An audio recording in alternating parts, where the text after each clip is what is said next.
Olá, estudantes da primeira série. Nesse vídeo vamos falar sobre o teorema do impulso. Vamos lá, queridos. O que a gente viu aí?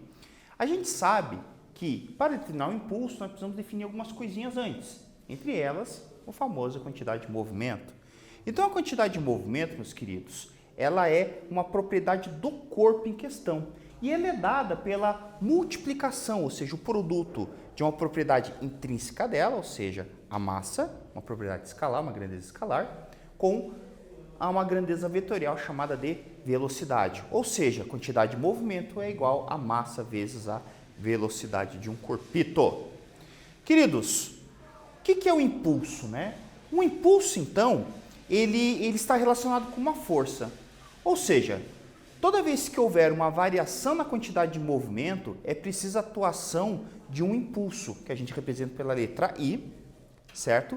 E esse impulso que está relacionado com uma força, ou seja, o impulso de uma força, certo? Assim, o impulso e a quantidade de movimento são grandezas relacionáveis.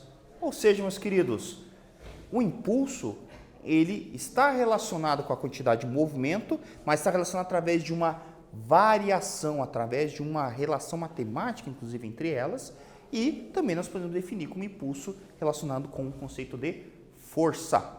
Beleza? Bem, então, por esse motivo que está relacionado com o conceito de força, a gente vai perceber que está relacionado à questão do tempo também, nós vimos que o impulso, ele I é igual a força vezes intervalo de tempo, e ela é medida em Newton por segundo, que representa a relação, né, matemática entre os dois ali, e o Newton, unidade de sistema internacional de medida, e o segundo como sendo unidade internacional de tempo. Beleza? Vamos lá. Então é o seguinte, o que a gente tem que lembrar umas coisas interessantes aqui? A primeira delas é com relação às propriedades de área, certo? A gente utiliza normalmente o gráfico força pelo tempo para determinar um impulso de uma força e normalmente de uma força variável, certo? Então a gente pode dizer que o impulso é força pelo tempo e como é uma multiplicação, e a gente lembra que área é a multiplicação de duas grandezas físicas aqui envolvidas, nós podemos dizer que essa propriedade gráfica nos dá que a área ela é numericamente igual ao impulso, certo? Vamos lá. Queridos, o que a gente tem aqui de figuras, principalmente com relação a essa parte de impulso? Cara, o mais interessante dessa parte de impulso é a relação das áreas envolvidas. Normalmente a gente utiliza triângulo, utiliza retângulo, utiliza trapézio. Qualquer coisa, peça lá para o seu professor de matemática para dar uma olhadinha sobre essa questão, né? Pesquisa aí na internet também sobre isso, ok? Então, o que a gente pode dizer? Primeira coisa, ó, vejam, né? Existe uma relação entre elas ali, entre o impulso e a quantidade de movimento. Então, lembrando que a quantidade de movimento ela é produto da massa pela velocidade.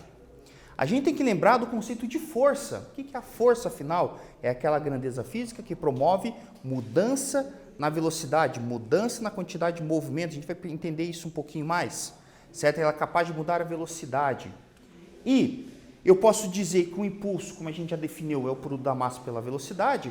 Eu posso dizer sim que esse impulso ele provoca uma mudança na quantidade de movimento desse cara. Ou seja, o impulso é igual a variação. Variação é a letrinha delta. Lembra da letrinha delta lá do delta S, delta T e tal? É delta, impulso é igual o delta famoso Q. Certo? Essa é a nossa relação aí. Nesse vídeo falamos sobre impulso, ou melhor, o teorema do impulso. Espero que vocês tenham gostado. Até breve.